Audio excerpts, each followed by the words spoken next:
Hey friends, welcome back to Queer Gravel. Today we're talking about bikes, but not just any bikes. We're going to be talking about one of my favorite bikes of all time, the Pak Yak. So before we get started, I just want to be super crystal clear. This video is sponsored by Momentum, and I received the Pak Yak for free as part of my contract with Giant actually a couple years ago. But Momentum has not told me what to say. They are not watching this video. They don't know anything about it. And I'm actually going to show you some things that are not necessarily recommended by the manufacturer. So just take all of that with a grain of salt. We'll talk a little bit more about Momentum later in the video. So like I said, the Pak Yak is one of my all-time favorite bikes. I've had it for about 2.5-ish years now, and it has truly completely changed my life. The ability to carry tons of stuff and haul things and have the battery power and this high-powered motor to help me get around, but it's still a bike, but it's kind of like a truck. It's a truck bike. It's really been revolutionary in my life, and it's the bike that allowed me to go car-free here in Austin, Texas. I could ramble on about how much I love this bike for a really long time, but one of the main reasons I love the Pak Yak is because it is such a great platform for all of the crazy DIY hauling experiments I want to do to a bike like this. So today we're going to explore all of the different cargo modes that I have developed for my cargo bike. We're going to be taking a look at all of the different accessory and gear setups that I use in my day-to-day life hauling things around on this bike. So let's dive in. Now the Pak Yak comes stock with a really beefy front and rear rack.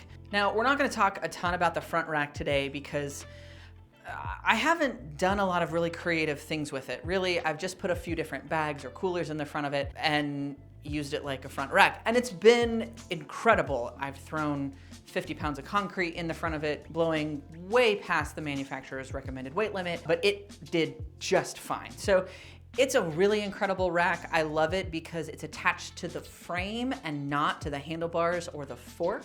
So when you steer, whatever you have in the front rack stays aligned with the bike and doesn't wobble with you when you make turns. This makes turning and navigating a lot more stable and secure, but it does take a little bit of getting used to if you're used to seeing the front load move with the handlebars. It's a great front rack. I don't know what else to say. So we'll just move on to the rear rack and the different ways I've set this bike up for hauling. Now this is how I usually ride with the bike. It's very plain, it's very simple. It has the footrests installed on the sides so I could carry a passenger, and I will often ride with the passenger seat installed on the rear rack. Now I don't always ride with the seat pad on the rear rack, but I found that it doesn't really impede my ability to strap things to the rack, so I don't find much need to take it off. Now I want to talk about the footrest for a second because these are a really incredible accessory, I think, for any long-tail cargo bike. I love these ones that Momentum made for the Pak Yak because of the large amount of real estate you get. You can put your whole foot on it and feel comfortable when you're sitting in the back. It's not just like a small peg or something like that. And because it has so much real estate, it actually makes it a great place to set things and strap things to. And we'll talk a little bit more about how I use those in these different cargo modes as we get deeper and deeper down the cargo rabbit hole. Riding around on the bike like this is great for strapping stuff to. This is what the bike looks like when I tow other bikes or if I'm carrying a kid along. So putting a kid on the back is not a big deal. If you have smaller children, Momentum also makes this really great like kind of seat cage for it that I have. My kids are much too big for it, so I don't use it. But it's very sturdy, it's easy to install, and it's got some extra padding there so it's comfortable. So this is what I consider passenger mode or general purpose mode. So the next cargo mode that I am most often in is what I consider my standard cargo mode. When I first got the Pak Yak, I immediately strapped a large Rubbermaid bin to the back of it and started helping out with Austin Bicycle Meals. I knew that I wanted to have some sort of bin to carry lots of stuff. This is also how I started getting my groceries, but I found that the bin itself was so flexible, being made of that kind of softish plastic, that it shifted around too much. It made turning a little sketchy.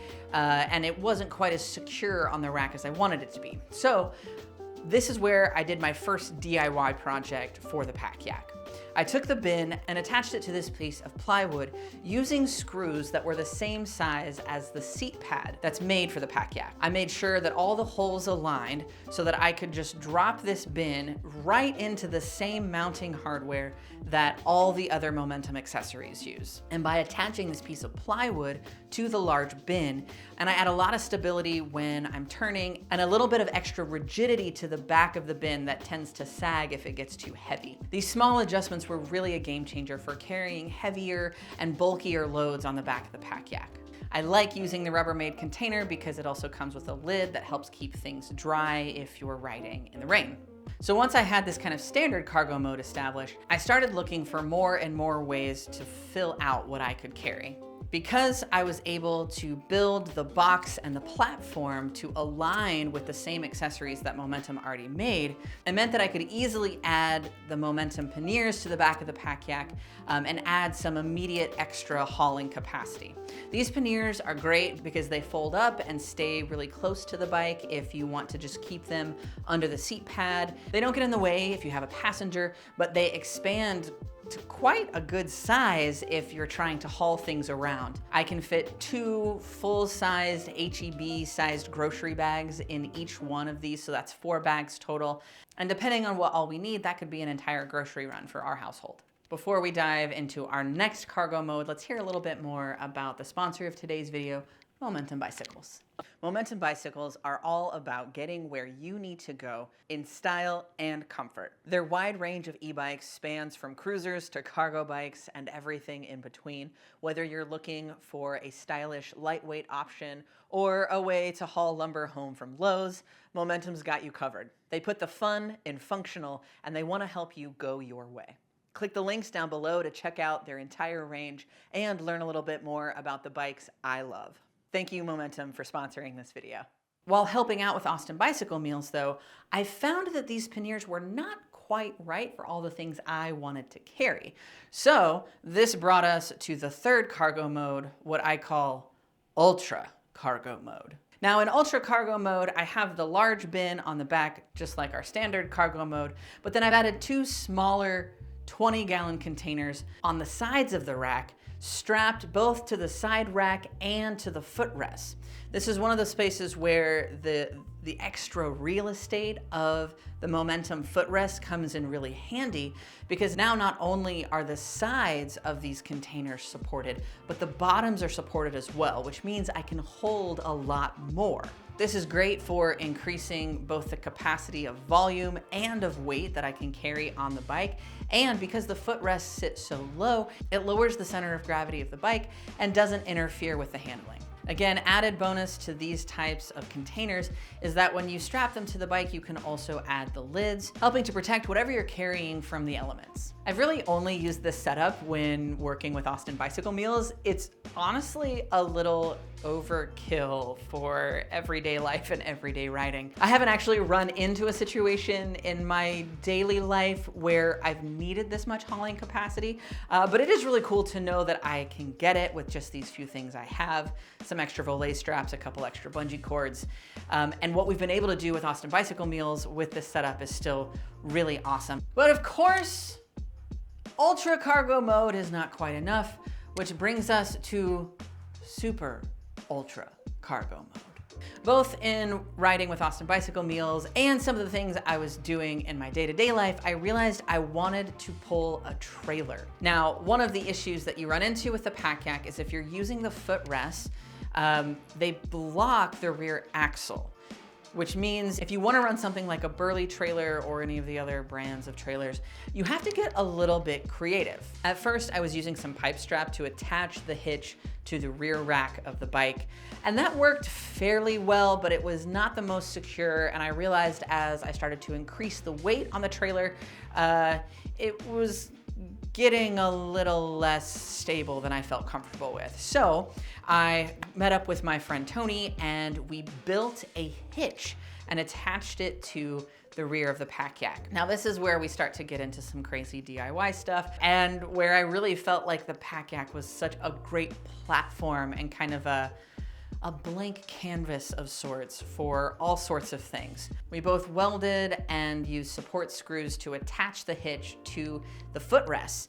Again, that extra amount of real estate is really nice. We were able to attach the hitch to the footrest without making it uncomfortable for anybody who might be sitting on the back of the bike. Now this hitch opens up a world of possibilities. I can pull something like this Burly Bee trailer, which is great for kids or dogs or anything like that, or anything that you want to keep out of the elements. It has a water resistant cover on it, so you can keep things mostly dry. The whole thing itself is obviously not waterproof, but it does a pretty good job. This one I got from my good friends over at Much Packs, and they added this really cool custom top panel for larger dogs to be able to see out but stay securely in the trailer. Matt also swapped out the tires for a little bit beefier set, which I'm really into. Now, the Burly Bee has a 100-pound manufacturer's recommended weight limit.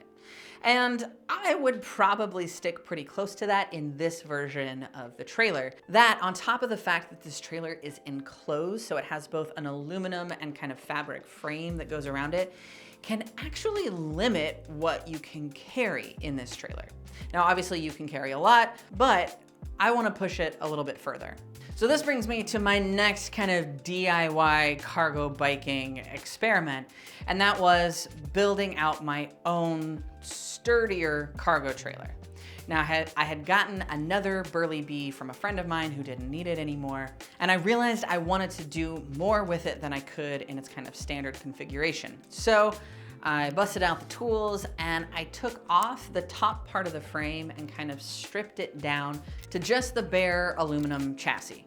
Then I added a plywood platform that adds both strength and rigidity to the standard chassis. And now it is a cargo hauling dream. Because the trailer is now open air, I can stack things as high or as long as I want, which opens up the possibilities of all sorts of hauling capacities, which I highlighted in my Haul or Nothing video a few months ago. And the plywood platform provides a lot of rigidity and strength, essentially allowing me to push the weight carrying capacity and still feel really comfortable that the trailer is going to be able to handle it. I've used this setup working with Austin Bicycle Meals, also for hauling big grocery or Costco runs. I've also used it when I went to Lowe's to build the part of my fence that fell down in the Haul or Nothing video. This trailer is one of those accessories that really pushes what's possible with a bike like the Pak Yak. So there you have it. Those are my 5 kind of standard modes for riding and hauling with the Pak Yak. Thank you so much for watching and for hanging out. I would love to know what kind of DIY hauling projects you've done with your bike. What accessories or gear do you use to make it happen?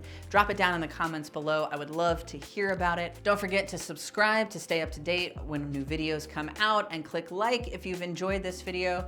And until next time, ride with pride.